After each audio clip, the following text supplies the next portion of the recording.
என்ன பண்ணணும்? ஆயில். ஆயிலா? ஆமாம், ஆயில் நிறைய ஊற்றுறீங்க. நிறையா இல்லை. இது ஊறுகாவா தொக்கா? தொக்கு எல்லாம் ஒன்று தான். ஒவ்வொரு நேரம் ஒவ்வொரு பேர்.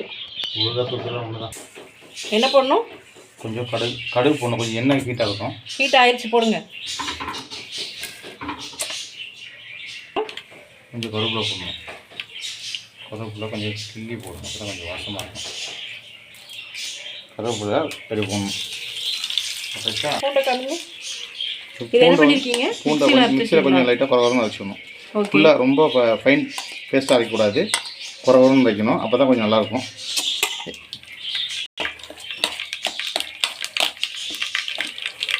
போடுங்க. கடு பொரிஞ்சு வருது. இப்போ தான் பூண்டு வந்து இதை போடணும். பூண்டு வந்து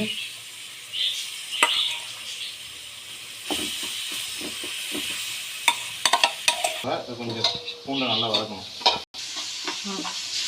இப்போ இந்த பூண்டு நல்லா வதங்கினதுக்கு அப்புறம் சேர்க்கணுமா, இல்லை அது அப்படியே சேர்த்துக்கலாமா? அது பிரச்சனை இல்லை, மேலே அப்படியே போட்டுக்கலாம். என்னென்ன ஆட் பண்ணணும்? இது வந்து ஒரு 2 ஸ்பூனு. என்னது இது? இது மல்லி குழம்பு மிளகாய்த்தூள். மிளகாய்த்தூள் இதில் மல்லி மிக்ஸ் ஆகிடுதுங்க. ஆமாம், மல்லித்தூள் ப்ளஸ் மிளகாய்த்தூள், குழம்பு மிளகாய்த்தூள். ஓகே, கொஞ்சம் போதும். அப்புறம் வந்து இது நல்லா மிக்ஸ் பண்ணிட்டு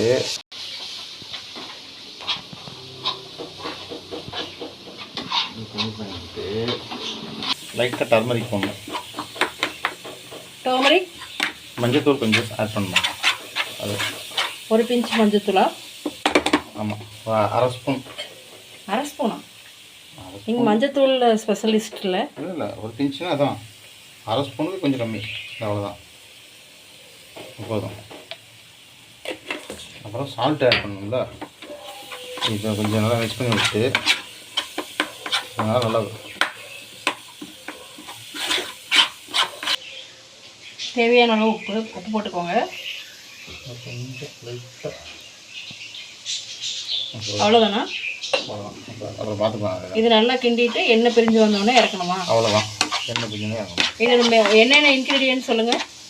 பூண்டு, மல்லித்தூள், மிளகாய்த்தூள், மஞ்சத்தூள், உப்பு. அப்புறம் இது போடணும் தாளிக்கிறதுக்கு கடுகு, கருவேப்பிலை, வேற என்ன, பெருங்காயத்தூள் போடணும்.